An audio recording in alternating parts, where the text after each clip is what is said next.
Well, we come back to your theory about the movies that Hideo Kojima thought was cool that he could talk about, and the ones that influenced his work that are not cool that he's not allowed to talk about. Oh, did you just re-listen to? I just re-listened to our first 3 episodes. Hard to Kill episode. Yeah. Okay, but honestly, I'm not even joking. Play the opening mission of Metal Gear Solid, rewatch that scene, and then play the mission from Metal Gear Solid 5: The Phantom Pain. It is eerie. Mm-hmm. Like, if I had a chance to ask this man, like, 3 questions, one of them would be, like, okay, but, like, level with me. Are you secretly a Steven Seagal fan? Is there... I know you talk about 2001: A Space Odyssey and Blade Runner and stuff, but you can be honest. We all like our trash sometimes. You like that trash, don't you? Speaking of trash... Speaking of trash, Ticker! But you can't check your 6. It's kind of like, taking a screwdriver to a gunfight. What's happening? Just like old Tom. I'm realizing, looking at my notes for this episode, that I watched this movie like 2 or 3 weeks ago. At least you took notes. I did take notes. So, that's something. All right. Zach, you want to kick us off? Hold on, I was in the... No, not really. My thought was how much I don't like this movie. How bad it was. Mm-hmm. Hold that thought. Elaborate over the course of the next, half hour, 45 minutes or so. Oh, actually, I don't know. Are we going to be... I feel like this could be a long one. This could be a long one, actually. I think we need... I don't think we need to... They've been kind of long. We've been rambling a little bit. I think the first 3 that are like half an hour, 40 minutes, that's perfect length. See, you say that, but honestly, I'm not trying to I'm sorry, but watching this one, I really thought this was going to be like, I don't have much to say about this. Like, I'm going to struggle. I'm going to need these 2 to carry me through it. But then as the movie went on, I'm worried that I will actually have a lot to say, and this could be a long one. But all right, anyway, well, I gotta go to bed back at some point soon, so that's true. That's fair. Okay. Anyway, we're here. Welcome to episode 12 of Steven See It All. Episode 12. We're at a dozen, almost at the baker's dozen. I really don't know how to start this one for some reason. I have so much to say, but I don't know how to start it. We'll start with your name. You do every time it's one of yours. I've listened back to the audio cues. Every time it's one of yours, you just start going, but you don't introduce the movie. You don't introduce yourself. Okay, everybody, we don't have the kind of audience. Information. We don't have the kind of audience it requires to Hello. just do 10 minutes of rambling before you get to the subject. Hello and welcome to Steven See It All. My name is Zachary Weiberg. I'm Aaron. I'm Hans. Thank you for joining us this week, where we are discussing Ticker, a 2001 film directed by Albert Spjun, starring, much less than I thought, Steven Seagal. Yeah. So first thing off the note. So let's run through this. Tickers are bombs. Sorry, tickers are devices. Are bombs. We don't call them bombs. You're not allowed to say bomb in this movie, apparently. Wait, what is it? Oh, so again, very similar to many of the movies that we've seen in the past. We start off, we're at a senator's house. The senator, it's a senator this time. It's been senators, it's been governors, it's been vice presidents. He hasn't had to save the president yet. I feel like that's got to come at some point. We're working up to it. As the movies get worse, the person he has to save gets more important. Although this is the 5th senator in 12 movies. Yeah. It really is. But sometimes the senator saves the bad guy. Anyway. Okay, enough. Steven Seagal is the best at diffusing devices. Actually, they don't even say diffuse. They do something else. They deactivate devices. Yeah, they deactivate tickers. They don't defuse bombs. He is the best at deactivating devices. He's so good that in the opening scene, setting up how good he is, he realizes it's a decoy. Not good enough to then stop the actual explosion, but enough to be oops, and then kind of get out, and then a bunch of people died. Oh yeah, okay. One of my first notes. It's actually my last note on my page. But one of the first things I want to mention is in this movie where Steven Seagal is supposed to be a world-class bomb. I'm just gonna say bomb diffuser. I refuse to refer to a bomb as a ticker. In this movie about Steven Seagal, world-class bomb diffuser, he only diffuses a third of the bombs in this movie. He fails at defusing most of the bombs. I think it's less than that. There are so many that blow up. And it's very funny because we always do this too. We start talking and then I'm like, oh, hey, I have something to say about like the last scene. I have something about the last 5 minutes. No, you gotta just get through it. Just get through it because I have a lot to. 1 year later, we learn Steven Seagal's not actually the main character of this movie. Tom Sizemore is. Thank goodness. Which we've had our conspiracy theories before. I have my personal pet conspiracy theory for this movie is that while I'm watching, Tom Sizemore is playing a Steven Seagal character. That feels about right. Yeah. If this originally because he's way too incompetent. Did you say incompetent or competent? Yeah. Incompetent. Well, okay, but the problem is we have to think about it. In a Steven Seagal movie, they spend a lot of time saying how great he is, but I don't think this man is actually demonstrably less competent than Seagal. You just don't have as many characters talking about how cool he is. But well, I think that's fair, but he also doesn't exactly like get things done. But I mean, more than Seagal does in this movie. But my theory is, I don't have an exact theory. I think maybe I just have an observation. It's more of a comment, really. Just that the main character that's not played by Seagal, that's played by Tom Sizemore, is basically a Steven Seagal character. He's like, DEA narcotics cop, but he doesn't get along with it. He has to do things his own way. He's gruff. He has very questionable interactions with women. He's playing a Seagal character, so I don't know if Seagal was demoted for this one, or if it's just the character is that formulaic that at this point now my brain is warped to see it as a Seagal character when really it's just generic action movie character, and that's all it's ever been. Generic action movie character in a bad movie is Steven Seagal. So I thought he had the market cornered, but then he got shown up here because while he does end up featuring in the movie, you go long stretches of for the first half of the movie, I'm just like, okay, this is a Tom Sizemore movie where occasionally Steven Seagal shows up to bust his balls. That's all he does for the first half of the movie. Pretty much. Also, another weird expectation I had about who stars in this movie, when you look at the poster, it lists 3 names. It lists Tom Sizemore, Nas, and Steven Seagal. Mm-hmm. And I'm watching this movie just oh no, this is really upsetting because Nas, I will say, is a great rapper. His first album, Illmatic, is legitimately fantastic. He's not a good actor. He is. We literally saw Steven Seagal team up with a rapper in a previous movie, and I'm not going to say DMX is winning the Oscar, but he was good. Yeah, he delivered his lines competently. He is playing the character he's playing.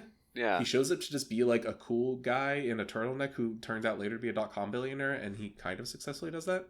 Nas, no, I'm sorry. Zach, you're doing it again. You need to get through the story of this movie because this is the recap. Listen, because here's the problem. I'm doing the recap. I don't listen to me. Listen to me. No, listen. I don't know what I just watched. I really don't. I just got done watching this right before we started recording. I don't actually know what I watched. I need the plot recap. I need you to give me a plot recap. Okay, I'm getting the reason I say this. The segue here is that I thought, oh no, Nas, you're not a good actor. And then he dies, less than 15 minutes into the movie. If the thing is, in the credits, he's number 5 or 6, but he's on the poster. When they have 3 names on the poster, one of them is his. I'm thinking Nas is in this movie. He's not in the first 5 minutes, and then he's dead by minute 15. I was thinking he was going to be the DMX of this one. Right. And the thing is, having a partner die this early on in the movie is not that weird. It's not that unconventional, but normally it's not one of the top billed actors. They have the partner die, and then later he teams up with Keith David. Yeah. Nas should have been somebody he teamed with later. But he doesn't even he doesn't have a single scene with Seagal, so honestly he gets out pretty easily on this one. Nas plays a character named Fuzzy who dies, which really upsets Tom Sizemore. His name is Ray Nettles. They call him Nettles. I'm just going to call him Tom Sizemore. We do that a lot. We call everybody by the actor name rather than it's much easier than trying to remember all these dumb names. Okay, it's because Nettles and Glass are up against Alex Swan, but no, Tom Sizemore, Steven Seagal. Yeah, no, you're right. For the benefit of it's just funny to me because we're talking about all these garbage action movies, and it's just easier to call them by their actor names. Oh yeah, 100%. Okay, we're doing it again. Let's get through the plot. Names. Yeah, shut up, Hans. Yeah, shut up, Zach. This time.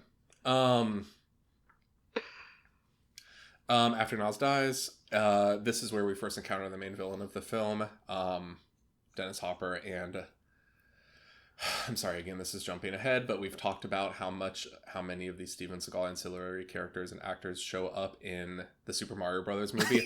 Like, we hit the jackpot on this one.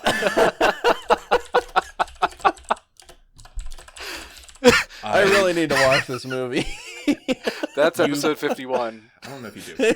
Like, unless somehow we get to a movie where Bob Hoskins or John Leguizamo show up, which maybe, I won't look it up. I don't want the spoiler. I want to be pleasantly surprised when like John Leguizamo shows up on one of these Seagal movies. I could look it up now. I won't. No. But unless Bob Hoskins or John Leguizamo show up, we have hit like the peak, like the weirdly high peak of this, like all these characters like that all team up like Avengers Infinity War style into the live action Super Mario Brothers movie.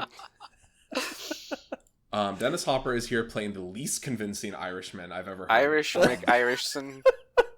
Yeah, I'm sorry, I keep diverting, but there's so many. Just get through it. No, we can talk. We'll talk about it immediately after. Just get through it. You just have to get through it.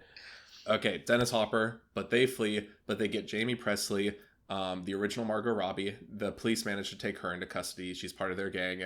But she's not talking to anyone. She's wearing a weird looking bracelet. The bracelet has a detonation cord and Semtex in it. This is the first time Tom Sizemore and Steven Seagal interact, is like Seagal's team telling him this. Yeah.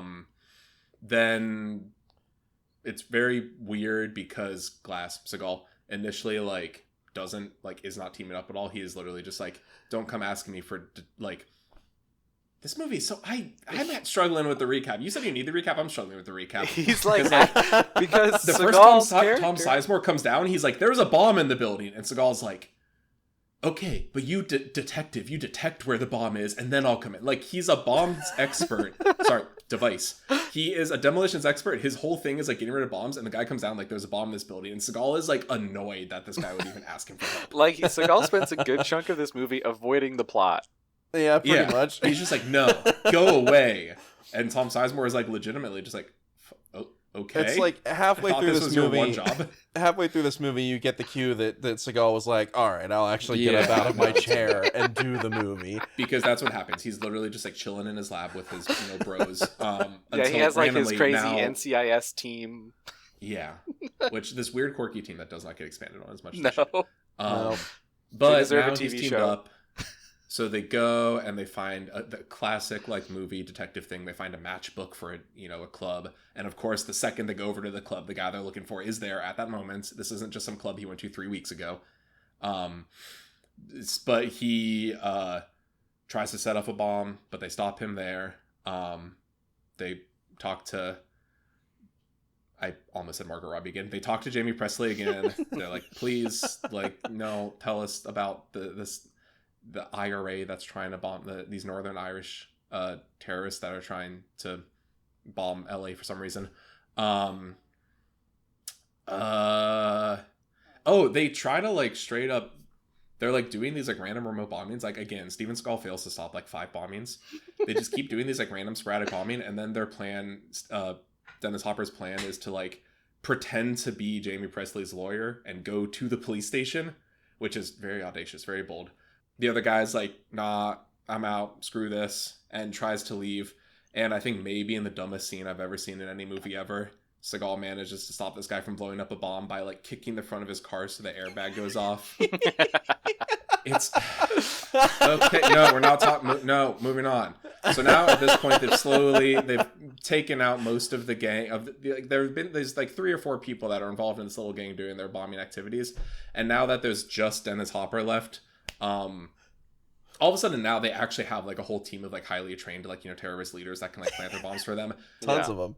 We kind of, this is like in the last like 30 minutes of this movie, Ice-T shows up as one of out like of the nowhere. goons, just out of nowhere in like a cameo role basically, and he's like planting like the big super mega bomb. So there, Jamie Presley's like, okay, I guess I should say the whole time Dennis Hopper, I guess, loves Dennis Hopper's character, loves Jamie Presley's character. So he's like, I did this all for you, I'm doing this all for you.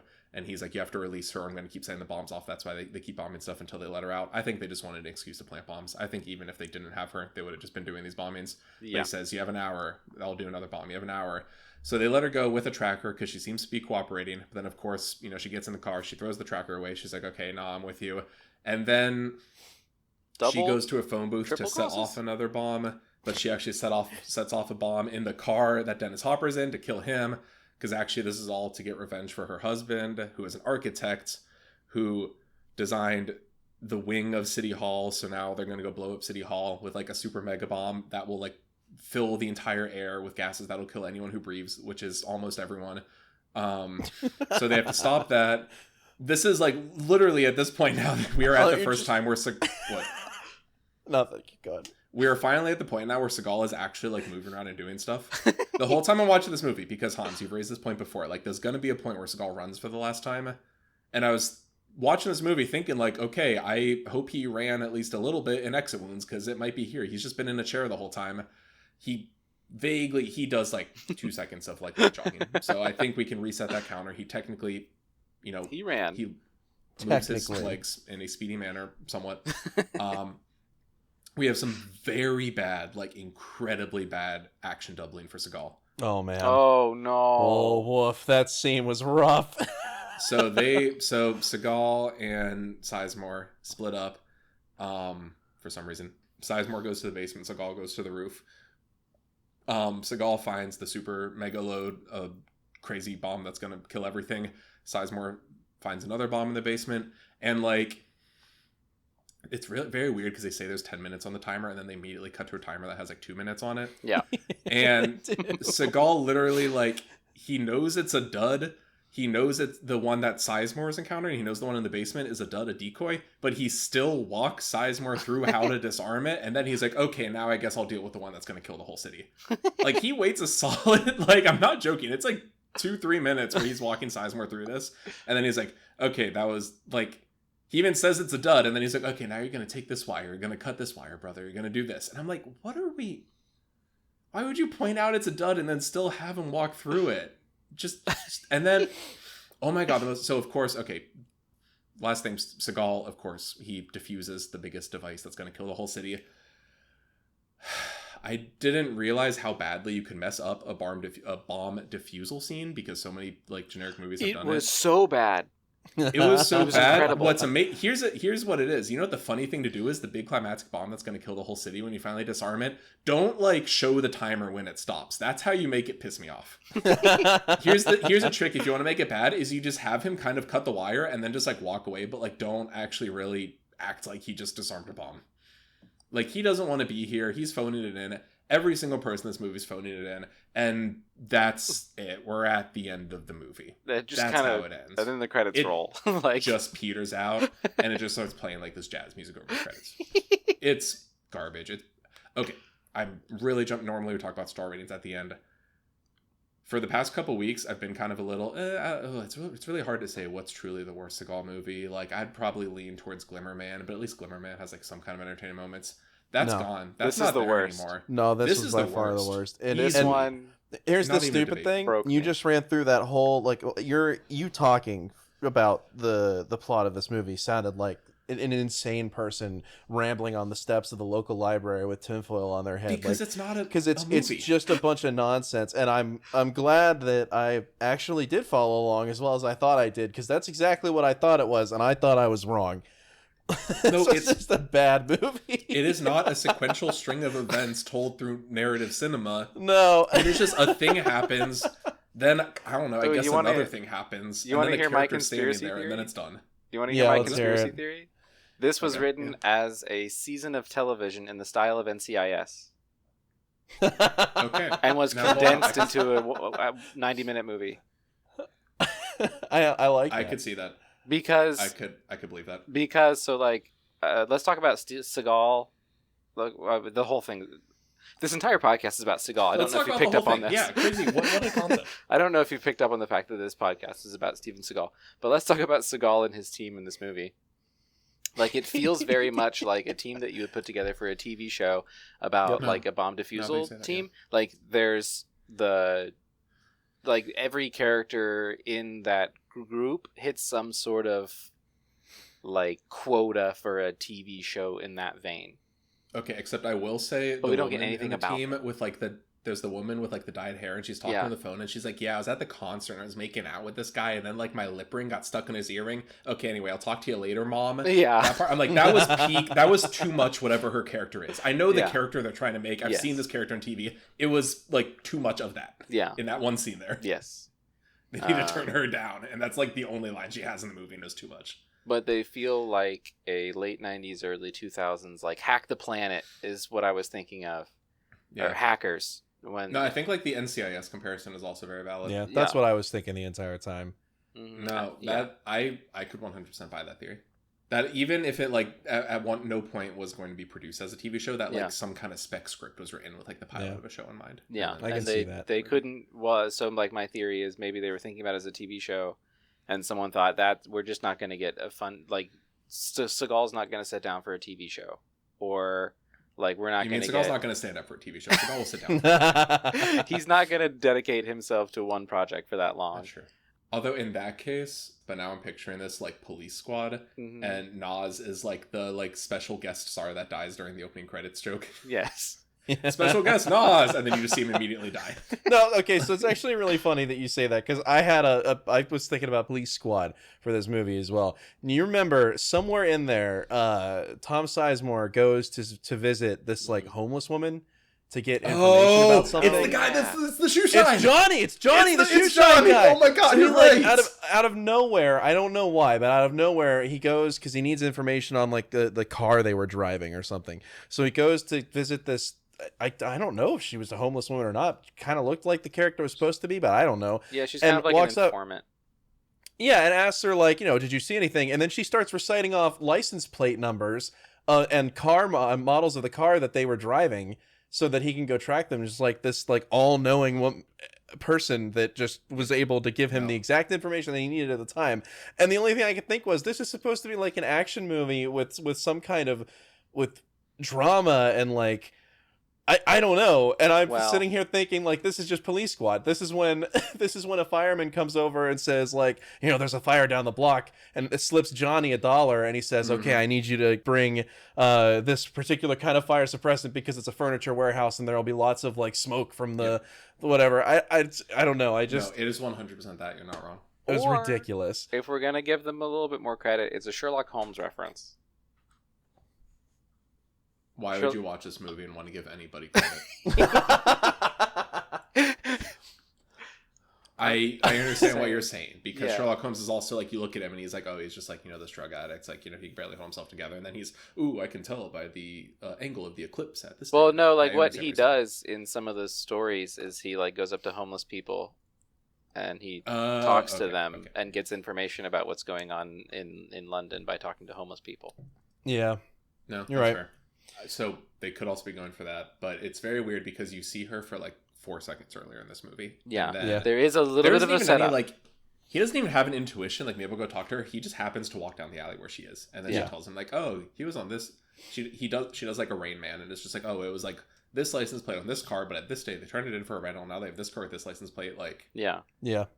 Well, and I don't even think we've said before that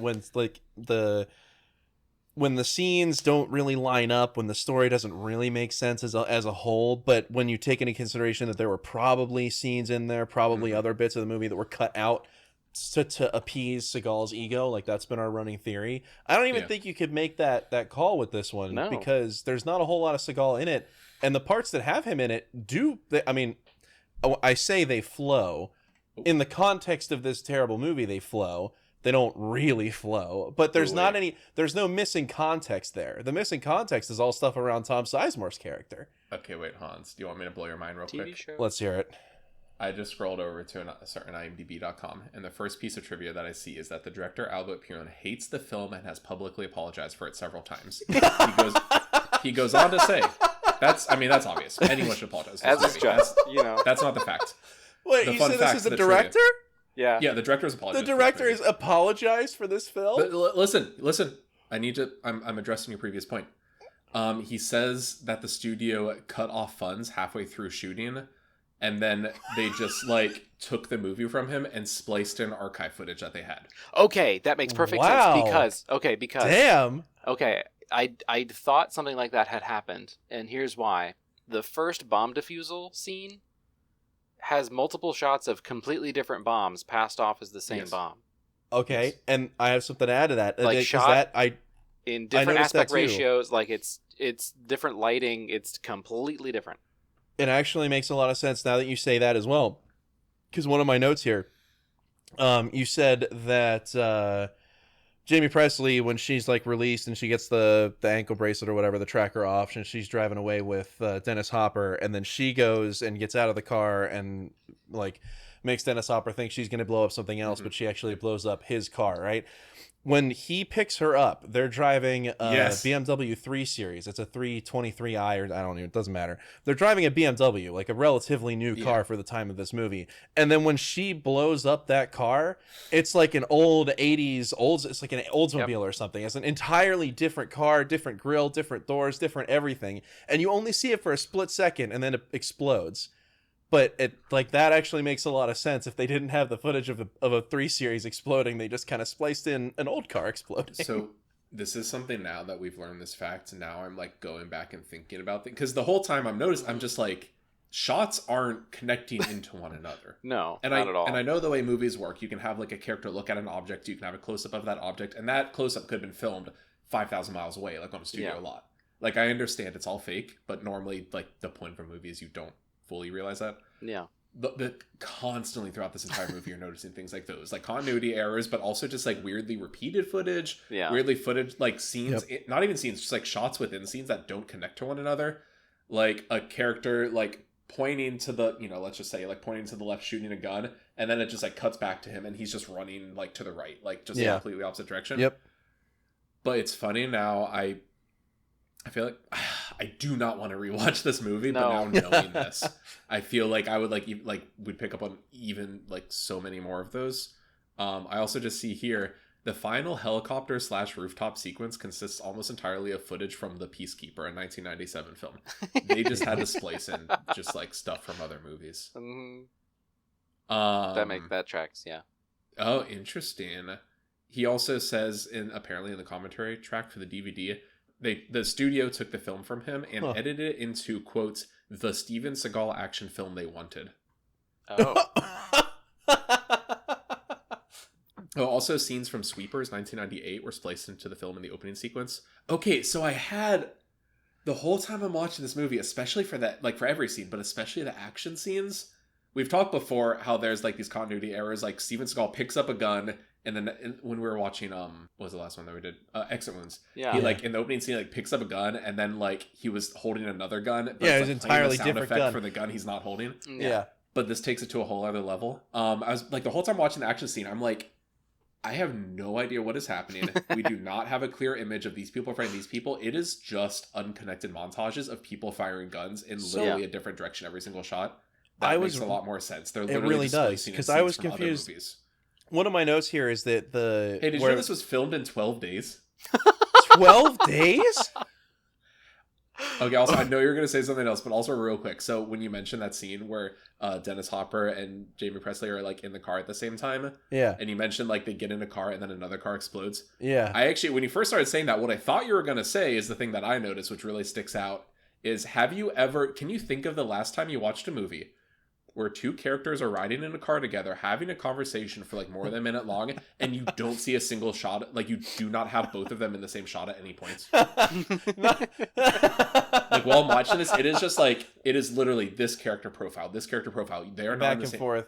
With the worst green screen you can possibly imagine. The absolute shot around them from the outside of the cars moving. Like 2006 YouTube green screening. And so I had a theory that like Dennis Hopper and Jamie Presley shot that scene separately. It's even worse. Oh my gosh, this is the treasure trove of IMDb trivia. Everything here is gold. Seriously. Dennis Hopper was on set for 1 day, and he never met Tom Sizemore, Steven Seagal, or Jamie Presley once on sets. Oh what? My gosh. I had the theory like, oh, they weren't in the car for the same scene. They weren't in any scene together. Dang. That's amazing. He did not interact with any of the other main characters in person. Steven Seagal filmed his scenes in 6 days. I believe that. Yeah, that tracks. This is behind wild. the scenes trivia is making this make so much more sense. Because what I was going to say, when I first started watching, I had the thought like, this has a very weird pacing. Like it honestly, while I was watching, at first I was thinking it kind of felt like a student film. When like just it's hard to describe, but just the flow of it's off. Like a character just says something, and then there's like a weird pause, and then they like get up and like walk away. Like it's a very like student film style editing. And then the more I watched, I thought it had kind of soap opera a feeling, like kind of a soap opera editing, kind like, of a television and like line feel. delivery. Yeah, but I guess what it is it's more of a they filmed half of a movie in 12 days and then had to splice it together with other movies and archival footage feeling. That's what it feels like. Make it work, fun facts. There's no, a reason so it feels like that. It's really, and this is another note that I took down why I was so confused in the beginning, and it's exactly what you said. All the gunfights in the beginning don't make any sense. Like, you don't know who's fighting who. It's just guns being fired. And more than that, what I was confused about the most, that makes perfect sense now, it's supposed to be the senator's house, right? It's his mansion. Yes. But they're walking through, like, these massive, like, restaurant kitchens. They go down into the basement where Seagal's in the basement, and it's like an industrial building's basement with, like, a massive, like, crazy amount of like water pipes and stuff, and like nothing a hotel that you or something. Yeah, exactly. I'm not explaining it very well, but nothing that you would see in even the biggest of residential homes. Like this is something that you would see in a commercial building, and then they go up to the whoever's holding the senator hostage, and it's in just like a house. And it just doesn't make any sense, but now it makes sense. Well, and also like similarly, also at the end when they say they're going to City Hall and then they're in a skyscraper to like well, and like in that opening scene, like the terrorists, some of them were wearing masks and some are not. Yeah. Like that, and well, this happens later on when the helicopters come into the building and the fire back. You can't tell who's who because they're all just dressed in different costumes. Yeah. Right, and it makes when you said earlier in your before we started reading this treasure trove, as you said that like inexplicably all of a sudden they have their team multiplies like crazy. They have guys everywhere. Well, now we know they don't. It was just pulled from other movies. Literally, that just Ice-T shows up. Okay, two big things. The worst part is I had so much to say that I hadn't even looked at the IMDb trivia until we started recording here, but now all I want to talk about is the IMDb trivia. In the original version, Steven Skull's character was just a figment of Tom Sizemore's imagination that he created to help himself cope with his fear of bombs. He has a fear of bombs. By the way, I don't know if I said this. Tom Sizemore's wife and kid were killed. Tom Sizemore, I guess, has a fear of bombs, so he imagined Steven Skull's character to help walk him through it. Is that what happened? Was that in the movie? That he has this fear of bombs? Oh, no. I mean, everyone has a fear of bombs. It's a bomb. It's not. Yeah, he doesn't have a fear of bombs. He's just. He's fearful of a thing that will explode. Yeah. Guess what? I also have a fear of bombs. I think every person does. Well, in the first scene where Tom Sizemore like meets Steven Seagal, he goes down to their office or whatever, and they're not there, so the receptionist sends them out to wherever they are on site defusing a bomb, and he just walks into the bomb defusal van, interrupts what they have going on, mid conversation, mid defusal. Yeah, like they're in the middle of doing their thing. He just walks in and says, "Here, analyze this for me." But he just like walks on site, walks right into a bomb defusal van, and there's a bomb like 20 feet outside the defusal van. No. So they definitely did not address any fear of bombs in this guy's character. You can definitely see the remnants of this because like his wife and kid are killed by a bomb. So like they make some kind of connection there. And like, they're killed in a car bombing, and then like bombs are happening in this movie. But he doesn't seem to have an irrational fear where he needs to invent Steven Skull to overcome it. Yeah. Although speaking of talking about just. So we've talked about splicing footage in. I think some of the funniest moments are when they just like clearly don't have enough footage, so they just have to keep replaying the same footage. The scene where his wife and kid die was not supposed to be funny, but it was the funniest part of this movie. No, because they played it like 18 times, and it was the same exact thing, just on loop. And it's just this weird kind of off-putting, almost like Lynchian cadence to it. Oh. It's not just they keep replaying it. It's like weird because then they do fade transitions and then back to this, and it's like I think what it's like the like medical commercials that we see all the time that aren't they're shot in such a way that they're slowed down like 2%. So they play just a little bit slower than they should, but they look not the like only time it happens in this movie. Yeah, they look like crazy smooth. In this movie, that's how that scene was every time, and that's why it was funny to me, because it played just like a little bit slower than it should, except they didn't shoot it with cameras that could do that, so when they slowed it down, you just saw the frame jumps. Which has happened in like half of these movies. Yeah! You have these weird little slow-mo bits that were shot at 24 frames, so now you're getting like 20 frames a second? Yeah, and it's just off-putting. But also, like, there's no... It's very like James Cameron's Avatar 2, The Way of Water, God, Dolby Cinema release, where I can't figure out the rhyme or reason to the adjusted frame rate. Because like it happens in this scene, which I kind of get what they're going for. But later on, there's a scene where like a police car pulls up to a building, and just like this shot of the police car's lights going, it's like it's like less than 2 seconds. That one's also weirdly like PowerPointed. Yeah, there's no reason for it. Nope. Like I can't figure out the arbitrary nature of it. But more importantly, so that scene. It's just very weird. Like you have to, even if you don't see the movie, you have to go watch the scene where his kids die. The part actually, so while I'm watching, I'm just like kind of weirded out. Like this is shot and edited and put together. Like this is very strange, especially because it's like they're both walking to the car and like the kid turns around and waves at him and a whole bunch of times. But also like I don't even the kid's face is just interesting. I don't know what facial, like I'm not blaming this on the kid at all. I'm not saying like he's a bad actor or anything. Like we've seen literally 2 seconds of this kid and he does, I'm sure given what he was given, he does as best of a job as he could, whoever this kid is. I don't know what direction he was given. He's just making a weird facial expression that I can't decipher now. Because it's not just like a smile. It's not just like, okay, bye. Like he's like this weird, strange like face. But he turns and waves. The wife like turns and waves. The kid turns and waves again. They cut to them walking away. The wife turns and waves again. They're walking away. The kid waves again. They cut to them walking. And then like the mom and the kid high five. And at that moment, I busted out laughing. Because I'm like, what the hell is going on? I've been thinking that this whole movie, and then I got here, and my what the hell's going on went up. Like, it feels like if 100%. You watch like a dark comedy or something. And before someone dies, they're like, "Oh, I love you, Dad, and I will never leave you. Nothing bad will ever happen. Let's high five." Yeah, I can't even think of like the movie reference. Like, there is a movie reference. There's something that does this, like, okay, I'm off to go get killed or something, like some kind of joke. I'm picturing basically like Walk Hard, the Dewey Cox story, when the person gets like sliced in half and like he's just sitting there like as an upper half of a person talking for like a full like 5 minutes. I'm basically picturing like wrong kid died the whole time I'm watching this because I like, is this played for laughs? Were they shooting this scene and they're like, okay, now a silly one, just do a high five. But and then that comes back later when he flashes back to this again. It like again it loops the same footage like 15 times just in like random order. But also more importantly, you know how we discussed for like the first 2/3 of this movie, Seagal's just like sitting in a chair putting in like exactly 0 effort, and then we get to the end of the movie and he puts in maybe 10% effort. Yeah. Steven Seagal did not want to do a fight scene for the film, but very late into the production company decided that they needed a martial arts scene to sell it. Seagal reluctantly did it, but was very annoyed as the company did not want to pay for his stunt crew. Steven. Everything about this movie makes perfect sense now. Steven. This was what the hell the movie. Like I was like, what is this movie? It makes so much more sense now, but it is still just a trip to watch. Steven, listen to me, Steven. You are the martial arts action star. Like that is your whole bit.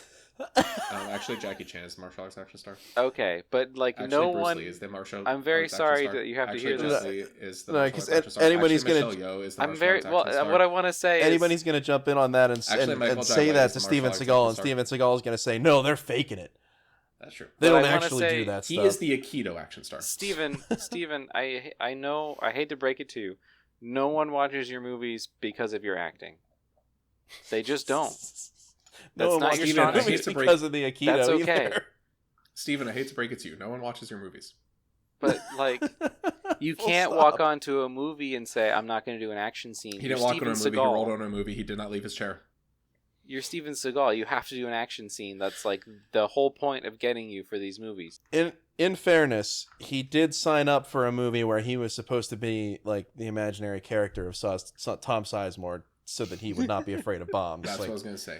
I do not often say in Steven Seagal's defense, but in Steven Seagal's defense, this was not a martial arts action thriller. They said, we're having a movie where Tom Sizemore is a cop. Will you show up as like his imagination that never has to leave the chair? And Steven Seagal says, I never have to leave the chair, bet. And then they changed it to the switcheroo on him. So I can kind of understand that. Okay. Yeah. But at least now it makes sense as to why that fight sequence is so bad. Like, not his fight sequences typically aren't good, but this one in particular was just the worst.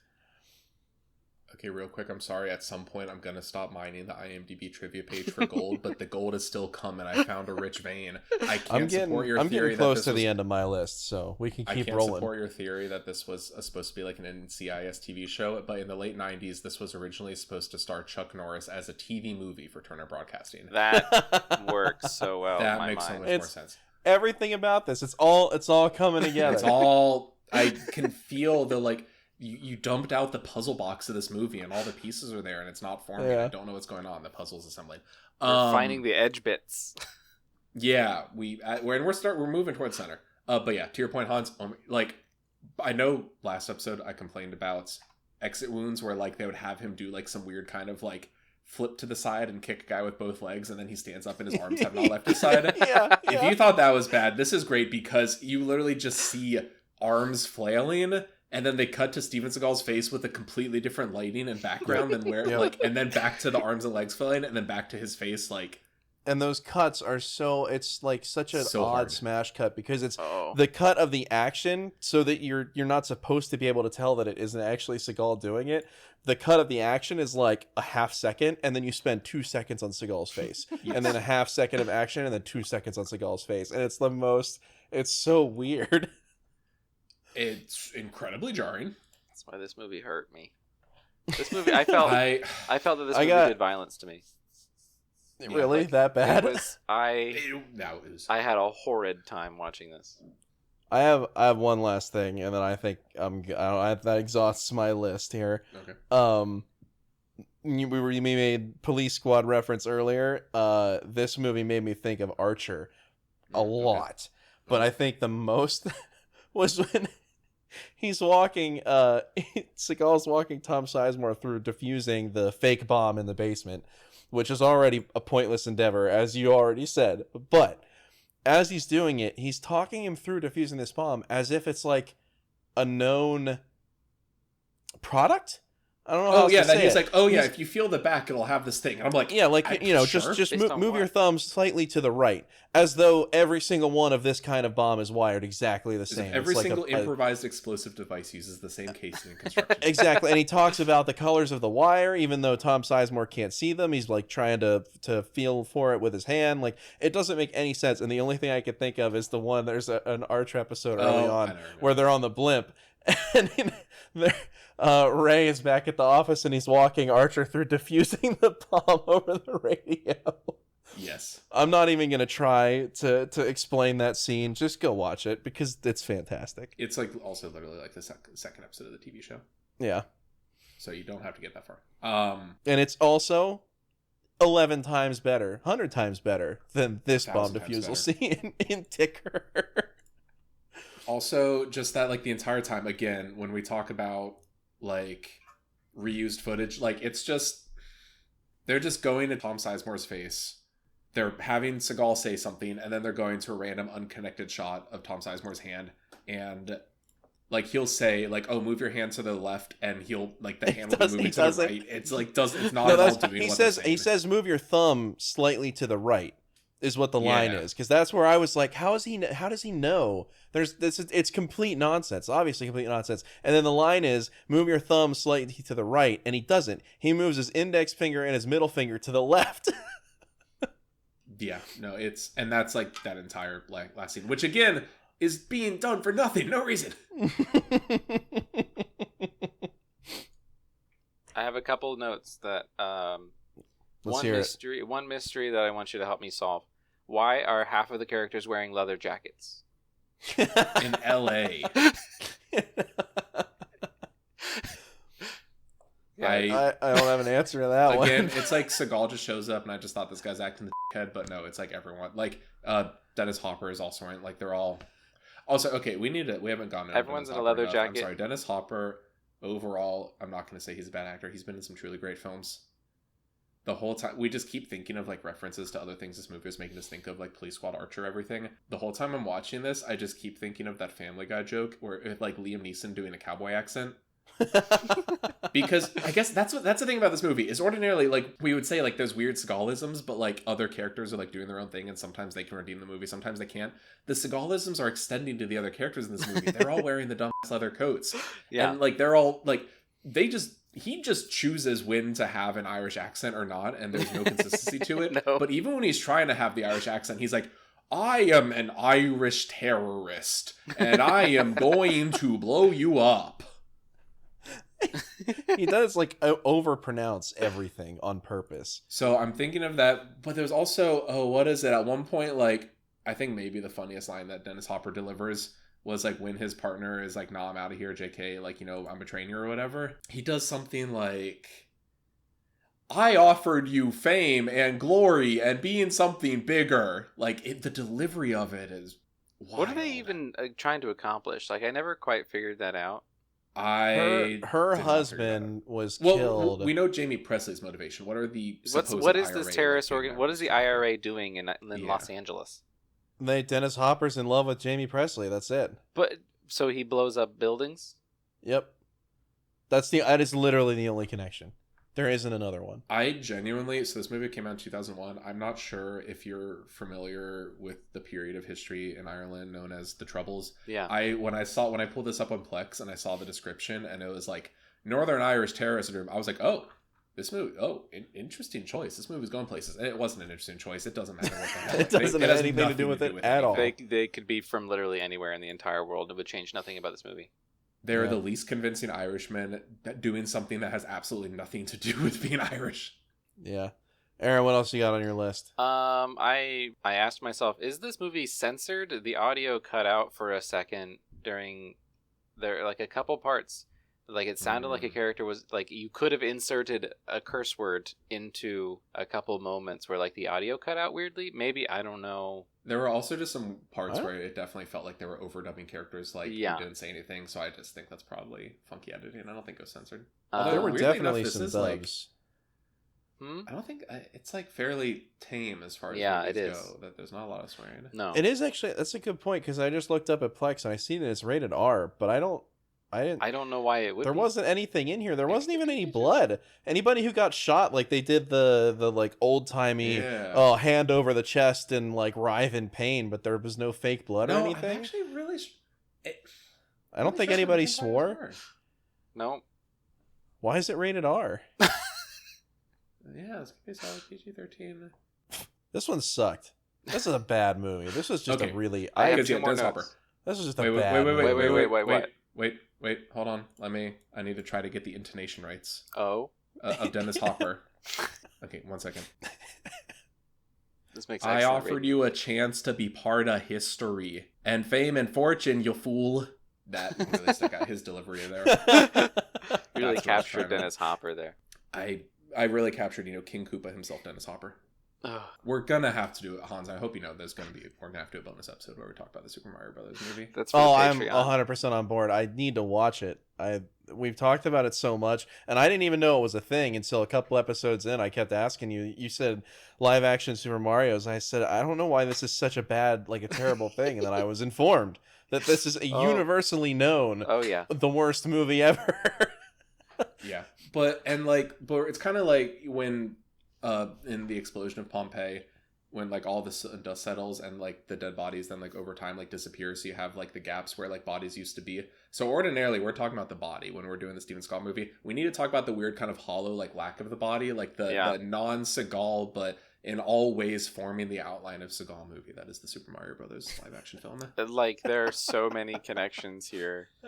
It's eerie. It is weird. I have a couple more notes. Yeah. I'm sorry. One of them less serious, one of them a little bit more serious. A little bit less serious. The opening, like just the title opening, like was there? I feel like there was a monologue or something at the beginning of the movie. Was there? I don't think so. Like some sort of voiceover or something? I don't have the page open anymore, but I'm pretty sure there was like an IMDb trivia page that they originally wanted to have a voiceover. Okay, because that's what it felt like. So the opening scene that like terrorists and whatever, I wrote down, it feels like a video game intro from like if you go to an arcade and they have like that Terminator Judgment Day like stand-up shooter with a big fake plastic gun. Yeah, you mean the best arcade game ever made. It felt like that. Second best arcade game. Yeah, it felt like that. Like that's what the first 5 minutes of this movie felt like to me. I can't remember where it was. There was another point that it did make me consciously think like this feels like an early 2000s video game cutscene. Yeah. Like the way the character says, okay, now you will go do that. Yes. No. So like it told you, and this is what we're going to accomplish on this mission. Are you ready? Beep, beep, beep. Boom, boom, boom. Like it just... Insert more credits. Yeah. His wife ran out of quarters. Has an 18% audience rating on Rotten Tomatoes. Well, I'm not too surprised. Oh, and then, okay, so just full disclosure, I watched this movie like 2 weeks ago, so I don't remember a whole lot. My last note, I have Seagal got to preach, so good for him, I guess. But so what, did he preach about something at the end of it? So he has like 2 moments. At the very end. Well, he also has one like relatively early on, kind of like similar to the like "Ow my balls, what does it take to change a man" scene. When he and Tom Sizemore like have one of their first like, he's like, "Are you familiar with like the 12 steps to enlightenment?" Like that's the first time it happens. And that's when they're talking about we don't call them bombs, we call them tickers. It's that conversation, right, where he says you have to calm down, you have to learn to roll with the Zen or some other garbage like that. And then he does it again at the end, like with like the refusal scene. Okay. No, because he says something about you have to learn that what is it?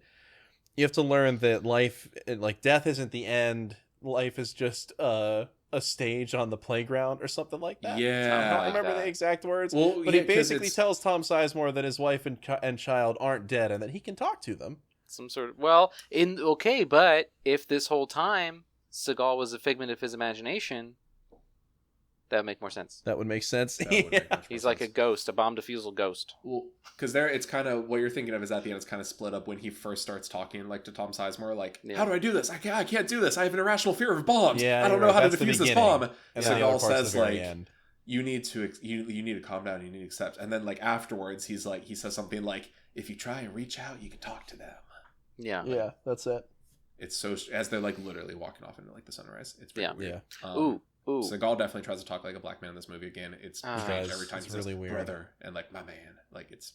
Is this the start of the brother? No, he did that in some of his earlier movies. I think. Yeah, I want to say I'll have to go back and like re-listen, but I want to say he does it before. Hey, I want you to search the IMDb trivia for this because I think I found a piece of interesting trivia, but I don't know for sure. I don't know if this is real. But just something that I noticed when I was watching it. So there's a scene where they go to like a club and there's like a jazz band playing. Oh, yes. I'm pretty sure one of them is Seagal with like a fake mustache. Yes. Yeah, he's got like a fake soul patch goatee. No, it is. Hans, do you want to know what pissed me off? Hans, do you want to know what made me so mad when I sit through this entire piece of movie and then I'm watching through the credits because, maybe there's an end credit scene. I gotta watch through the credits. They're playing this music. And then I see blues band guitar, Steven Slowhand Seagal. I got it. Serious? I got it. I knew it. Are you serious? I knew it. I feel so validated. Slowhand Seagal. I feel so validated. He was playing his own music up there. And first of all, the Jazz Cap Blues Bar is originally supposed to be a strip club. Steven Seagal opted for the change by claiming that many of his past movies had featured strip club scenes. Surprising, actually, straight on his words. Wow, that's fine. I'm okay with that. A good choice. What? And then in the scene in the Jazz Cap Bar, Steven Seagal is one of the members of the live band wearing a cowboy hat, sunglasses, and a fake beard. Even though that's not a cowboy hat. That's like a trilby. So I'm sorry. Yeah, it's like a weird. I don't know what it is, but I'm sorry. Looks like it's made out of plastic. Wrong. I wonder if I can edit this. Sunglasses and a fake beard, even though he also appears in the scene as his character Glass. Yep. So I didn't realize that was him when I watched, but then I saw it in the credits. So you realized it was him. Yeah. That made me so mad. Because he's only on screen as Slowhand, I guess, for like I didn't even notice. 3 seconds. That's upsetting maybe. To me. Well, because it's like this happens. You see him there in this like screenshot that I put in the chat, and then like you see Seagal and Sizemore like getting seated at their table, and like even when they cut back to the band, you don't cut back. He's not there. I had to like rewind it and rewatch a couple times. Same. Because I'm like, was that him? Was that Steven? That's really irritating. I hate it. It's so bad. This movie sucked. This movie the was problem, really like, bad. the thing is, Bad if it was movie. I admit that I'm a hypocrite. If it was an actor that I liked, and like they appear, like when you're watching, what is it, Bruce Almighty, and then like during the like ending scene, Jim Carrey is like appearing like in the back as like a firefighter doing funny faces. That's kind of funny. That's charming. Like you're okay with it. Like when characters do, it's just like when actors do these fun little cameos. But if I hate the person, then it makes me mad. It makes me so irrationally mad. I'm trying to. So I didn't take notes, but I did just watch this movie an hour ago. I didn't want to like put anything in the chat, like I didn't want to influence the perception before we got here. But that movie finished, and I was thinking, oh, that sucked. That blew. Right here easily with the worst Seagal movie we've seen so far. Easily, easily. I can only think worst. I'm not going to say it's the worst movie I've ever seen. It's a real contender. It's probably in the top 5 for like just absolute worst like movies I've ever seen in my life. Yeah. I don't even know how to put this. We've already gone on for long enough. We don't have time to dive into like all of the cast and crew. Keep going. I'm just saying we have Dennis Hopper in here. We already talked about that. We have Tom Sizemore, Jamie Presley, obviously. But then we also have we do need to point out Jamie Presley. She set the mold for the Samara weavings. She set the mold and then broke it for why am I blanking her name again? Barbie. Margot Robbie. She set the mold. She was the original Margot Robbie. Jamie Presley, I'm so sorry that you were in this. Absolutely deserved better and got better after this, which is good. Yeah. Peter Green was a weird one to see, and you saw him a lot. Joe Spano, I saw him a good bit in the beginning too. Again, nice team. That was a weird one. And actually, we've been talking about NCIS a lot. Joe Spano was the director, I guess, of NCIS for a good many seasons. Oh wow. Yeah. Huh. And then Ice-T out of nowhere. Just for like a split second. Yeah. Again, just continuing the tradition of like weirdly big name celebrities in early Steven Seagal movies. The guy who did the music for this, Serge Colbert, I don't know if he pronounces it like the American comedian. He's best known for the film scores. Like the American comedian. The talk show host. He's best known. They just list The Body and Derailed here, and then also film trailers and the Mission Impossible original 1966 TV series. He has a very short. His like Wikipedia page is like one sentence. Oh, yeah. This one feels like it just does. It doesn't have a whole lot of like. It has people who went on to do bigger things, but this doesn't feel as like interesting as past movies. Was this? No, it really doesn't. It's not. It's just worse all around. It's just a bad movie. Even the director, bad movie. Even the director of this, who like apologized for how bad it was, like the other stuff he did was like Blood Match and Kickboxer 2 and Brain Smasher: A Love Story and Hong Kong 97. Like when David Lynch apologized for Dune, at least he's David Lynch. Like. I don't think we should look down on the director for that. He's still like. I mean, thank you. He won the 2013 Indie Genre Spirit Award at the Buffalo Dreams Fantastic Film Festival. Great. So I would never say anything bad about the 2013 winner of the Indie Genre Spirit Award at Buffalo Dreams Fantastic Film Festival. I'm sure that this was not his fault. I was going to say I want to watch it. I don't want to watch it. I don't think I'm going to watch it. I am at least somewhat mildly curious about how this unofficial director's cut that he released turned out. Yeah. There's an unofficial director's cut of this movie? Oh, did I not say that? No. Oh, when he talked about how the studio like took it, just spliced in archive footage, just released it. Yeah. It says that he has since made an unofficial release of a director's cut version of this. Oh. I have to look this up though. So I'm not saying I blame the movie on him, but what I'm saying is that he didn't go on to direct the Fast and the Furious movies or something after this. Like there's like some vaguely well-known talented people in this movie, some of them at the end of their careers, Oh no. It's bad in interesting ways, but it's not bad at what. Well, I'm just looking. I've just Googled it. I'm trying to find the ticker, unofficial director's cut, and the first result that comes up is this unofficial Steven Seagal forum. Steven-Seagal.net. And there's a post from 2003 that says, "I'm sorry, guys, but I actually like Ticker, despite the bad reviews it gets. I bought the first on regular 2 DVD and then on Artisan Reg 1 DVD. Multiple purchases? He spent more money on this movie than the production company did. Are you okay? This is from 2003. Okay? This guy's not okay. Also, okay, something I feel like that we need to point out. Watching this movie in 2023, it's bad enough. I need you to imagine this movie came out November 13th, 2001. Again, not to dwell on the bad thing that happened in 2001 too much, but I want you to like a movie about terrorists planting if I was bombs in a major theater city. watching this movie 2 months after 9/11, I would feel like I was having a fucking stroke. Like, I don't even know how I would. My body wouldn't be able to calculate, like, you know, the world that I was in at this point. No. Oh, that reminds me. Just other references. We've just been making references this whole time. I did think of the Arrested Development joke. So while I was watching this movie, I was starting to think we have very likely.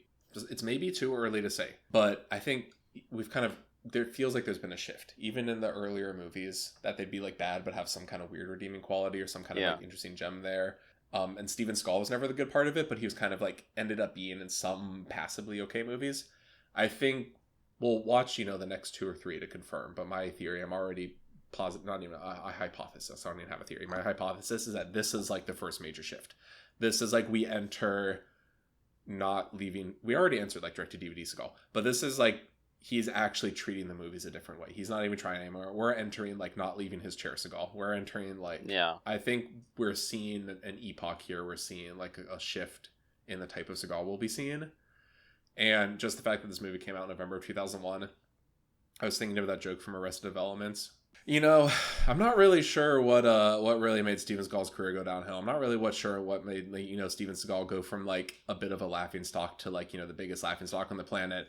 I don't want to blame 9/11, but it certainly didn't help things. Like, I'm thinking of that scene when he's just, what was he saying? Like, I don't know why our marriage didn't work. I don't want to blame it on 9/11, but like that's all I can picture here is like, not that I'm blaming 9/11, but I don't think it helped. Well, it's like, just so strange. This is, I wouldn't be surprised. I'm going to call it. I'm going to say we might be in the new era of Seagal. Yeah. This might be the first. I honestly think so, because this is such a drastic dip. Like, they were not good before. This, like, hurt to watch.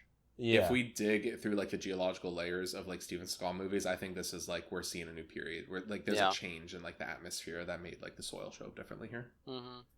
The only thing I'm debating between for my star rating is if this is half a star or 1 star. I honestly think this is half a star for me. I think it's that low, because we're going to go up. We have, like, no, hear me out. This was, we keep saying, this was so unbelievably painfully bad. Bad enough that the director himself apologized for the movie. Bad enough that we know the history of it. They ran out of money and they spliced in footage from other movies. I have to believe that they're not all this bad. I have to believe that that at some point they're going to go up, even from half a star to 1 star. This one might... I don't know. I gotta hold out hope that they're not gonna be this painful to watch for the rest of the year, or else the next 38 movies are gonna be torturous. But like Shotgun, like, you know, rolling the dice, one of them, just statistically speaking, has to be better. Yeah, even if like 37 of them are also half a star, and like there's one more that's like a full star. No, I would agree with that. The problem is that this whole time, like, I don't want to go too low because then I can't go any lower. Like, I'm worried to give this half a star and then the next one somehow worse. But at some point, like, then we're going to get, like, you know, 2/3 of the way through, and I still haven't given, like, you're right. At some we just got to, I'll probably go half a star on this. Yeah. I, like, don't, I mean, even if it's worse than this, like, it doesn't change. Like, they're both just half stars. One's just, like, a or half a star. I think maybe my favorite quote is towards the beginnings. Seagal is, like, tapping on a computer, and, like, just, like, a big message pops up on the screen that says, like, 500 pounds of Semtex believed to be in possession of the IRA, and he just goes, not good. Like, again, we reference show don't tell in these episodes so much, and that's my favorite example of just like, you didn't have a smoother way of conveying that information. Like, again, it's literally just like a big, like, you know, early 2000s like virus pop-up ad that just says, like, you know, I need to find the exact wording on it. It doesn't matter. It doesn't. No, it matters to me. You're right, though. Everything you said about it, you're right. Oh, also, relatively early, like, in that same scene, he's, like, pulling up these, like, really advanced diagrams for, like, the bomb that's going to be in the end of the movie, like, this really bad, dangerous bomb that can kill a whole city. And he says something like, the internet's great. Like, because of it, like, everyone has access to this information. Or he's like, you can thank the Freedom of Information Act. I think he says you can thank America for that. So he's pulling up a page that says Semtex shipments. 500 pounds of Semtex is believed to be in IRA possession. Not good. He just sounds like a vaguely stern, like, parents. Not good. I can't even replicate his manner of speaking. Not good. You share your quotes while I look for this. I don't have any. I don't have one. I don't care. I'm not gonna pick one for this movie. I just dislike this so much. Oh, see, because I actually had so many. Because I had that. I had I offered you fame and glory, like that one by Dennis Hopper. This movie got me so close to giving up on the project. It was. I just have nothing to say about this movie. Forget anything good to say about the movie. I just don't have anything to say about the movie. Like, it's... This one, like, honestly, it hurt. Oh, okay, wait, Hans. We're both right. It's a magical world where we're both right. And that's not me just like Zach, like, refusing to admit an issue. He says, "Thank you, America, for the Freedom of Information Acts." Wow. Nice. Great. I guess. But no, it wasn't just about being right. It was that I had a specific reason to bring this up. Because I would genuinely like to know if the person writing the script think that's how the Freedom of Information Act works. So the Freedom of Information Act means you can submit a request to the government to have them declassify documents. That is your right as an American citizen. You can FOIA any state or any part of the state or federal governments. They retract information. You do not just get completely unedited, uncensored, full. You cannot submit a FOIA request, how do I make this bomb, and the government will send you instructions on how to make the bomb. This stuck out because weird flex, but okay. Weird flex on Zach's part. I'm probably the only person in this call, probably the only person on the podcast who has been on the receiving end of a FOIA request at this point in my life. Oh, I handle those all the time. What are you talking about? Can you get FOIA requests? No. Oh. I was like, really? But just, it was a boring one, but I just worked at a public university. So even public universities, because they are state funded, you can do freedom of information requests there. It was someone requested it, so they just had all employees have to submit anything. It's very boring because I didn't even have anything to submit. I went through my entire email and I didn't have anything germane to what they wanted. But you should have found something that was just barely, at that point, not send an email saying fart, fart, fart, fart, and then put the keyword of what they're searching for. So then that one gets put into the court proceedings. But as someone who has personally been a part of an organization that received a FOIA request, that's not how they work. Mr. Paul B. Margulis, the writer of this movie. The thing is, they talk about, IMDb talks about how the script was around for 10 years before they shot it. I'm sure there are 57 different writers on this thing. We don't even know who put that in, but that line stuck out when he just says, "Thank you, America, for the Freedom of Information Act," because I'm just it's a very dumb movie. Everything characters say are dumb, but for some reason that particularly stuck out as dumb. You can't just ask the government how to make a bomb and they're going to tell you how to make a bomb. They will absolutely not tell you how to make a bomb. They take the black marker to those parts. Okay, that I think for real. I know the ending's a bit messy here. We'll cut a lot of this out, and we'll fix it in post. We'll splice in some shots from other podcasts. Oh, that would actually be a pretty funny bit. Just splicing out some NPR bits or something That's an excellent idea. Be it's kind of winding down. We kind of don't have anything to say about this part, and then I just put in some random film review for another movie. I just put in the Super Mario Brothers movie really falters in the third act. But it's okay. I accept it. I'm editing this one. I'll edit around the messy bits here. We have made our own little ticker. Oh gosh. The vibes are off. The energy levels are off. This is a bad movie. This was a bad movie. It was a very bad movie. Even when the other movies are bad, we can say it's a direct to DVD thing, but there's kind of this weird creative art film trying to burst through the medium. There's something to discuss. This was just bad. The Patriot at least had 2 shots that were ooh, that's kind of pretty. Yeah. Like, if you just want conventionally, like, interesting, somewhat decent action film, you have, like, Under Siege. Like, every movie kind of does its own thing. Even, like, I hated Glimmerman, but at least Glimmerman, like, kind of offers a complete movie. This, like, as we've learned, is literally not even a complete movie. Glimmerman at least gets to be, like, knockoff Jason Bourne. Yep. Yeah. This... I still contend that it's knockoff Rush Hour, but... We're right at the bottom, I think, of the Uncanny Valley, where it's not decent anymore, but it's also not, like, so bad that it's funny anymore. It's just bad. It's just bad. And we're right at the very pit, very bottom of that. Then I pray that this is an inflection point where we, dig through the crust and get into so bad it's good again. Yeah. Not so bad it's good. So bad that it's at least funny. Yeah. That's fine. Well, you know what I was going to say to that, actually, when you say that we're at, like, the bottom of this barrel? I have a little quote from Lieutenant Frank Glass that I like to share in moments like this. Was he a lieutenant in this one? I guess. I don't know. Wikipedia says he was. No, but yeah, so this movie is truly awful. It's terrible. We're at the bottom of we're scraping the bottom of the barrel, but like my man Lieutenant Frank Glass says, the one thing about hitting the bottom is after that there's only one way you can go, and that's up. So hopefully next week you find us going at least a little bit up, or at least further down, but in a very funny way. That means one of us has to die.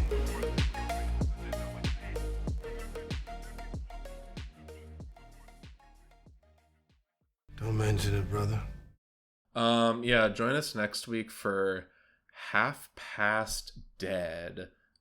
Half Past Dead has a 3% Rotten Tomatoes. Oh my god! We went further down! We dug through that barrel. It is very bad.